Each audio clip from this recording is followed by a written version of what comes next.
सोचिए एक ऐसा मंदिर जहां भगवान को घंटी की आवाज पसंद नहीं, जहां दर्शन सिर्फ कुछ पलों के लिए होते हैं और जिनकी आंखों में देखने से भक्त सब कुछ भूल सकता है। नमस्कार साथियों, स्वागत है आपका एसपी स्टोरीज यूट्यूब चैनल पर।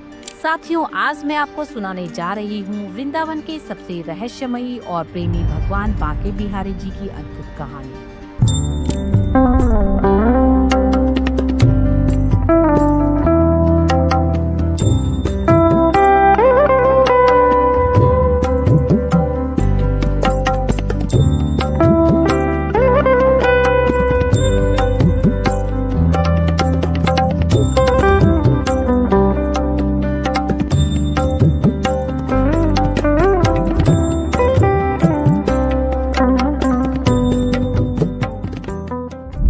वृंदावन की पावन धरती पर विराजमान बांके बिहारी जी भगवान श्री कृष्ण का ही एक अत्यंत मनोहर स्वरूप है। कहा जाता है कि जो एक बार बांके बिहारी जी के दर्शन कर लेता है, उसका मन सदा के लिए वृंदावन में ही बस जाता है। बांके बिहारी जी उत्तर प्रदेश के मथुरा जिले में स्थित श्री बांके बिहारी मंदिर में विराजमान है। यह मंदिर वृंदावन के सबसे प्राचीन प्रसिद्ध मंदिरों में से एक है, जहाँ भगवान एक चंचल बालक के रूप में विराजमान है। वृंदावन वह भूमि जहाँ कण कण में भगवान श्री कृष्ण का वास है। इसी पावन धरा पर विराजमान है बांके बिहारी जी, जो भगवान से ज्यादा अपने भक्तों का प्रिय बालक है। यहाँ श्री कृष्ण को राजा नहीं, एक लाडले बच्चे के रूप में पूजा जाता है। बांके का अर्थ है तेरे और बिहारी का अर्थ है बिहार करने वाला, अर्थात जो अपनी त्रिभंगी मुद्रा में वृंदावन में प्रेम से बिहार करती है, वही है बांके बिहारी जी। उनकी यही मुद्रा भक्तों के हृदय को बांध लेती है। साथियों, बांके बिहारी जी की कथा जुड़ी है महान संत स्वामी हरिदास जी से। स्वामी हरिदास जी राधा कृष्ण के परम भक्त और महान संगीतज्ञ थे। वे नित्य कुंज में राधा कृष्ण की युगल उपासना करते थे। एक दिन उनकी भक्ति से प्रसन्न होकर श्री राधा और श्री कृष्ण साक्षात प्रकट हुए।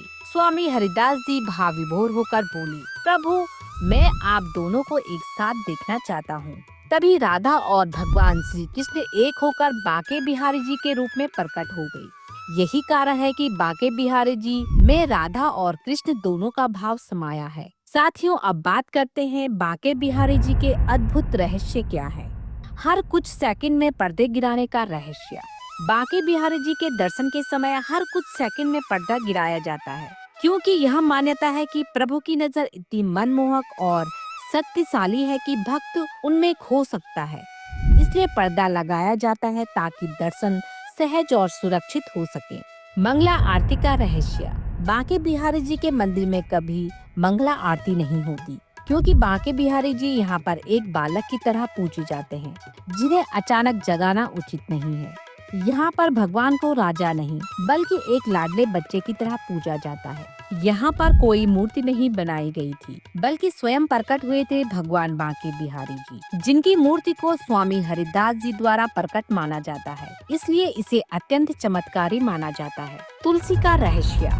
यहाँ पर तुलसी नहीं चढ़ाई जाती है, क्योंकि तुलसी माता ने भगवान श्री कृष्ण को अपना पति के रूप में पाने का वरदान मांगा था। यहाँ भगवान चलते हैं अपने भक्तों के पीछे। कहा जाता है कि वृंदावन में बांके बिहारी जी स्वयं अपने भक्तों की रक्षा करते हैं। बांके बिहारी जी केवल वृंदावन के मंदिर में विराजमान भगवान नहीं है, वे हर उस दिल में बसते हैं जहाँ सच्ची श्रद्धा, भरपूर प्रेम और भरोसा होता है। यहाँ पूजा विधि नहीं, प्रेम की रीति है।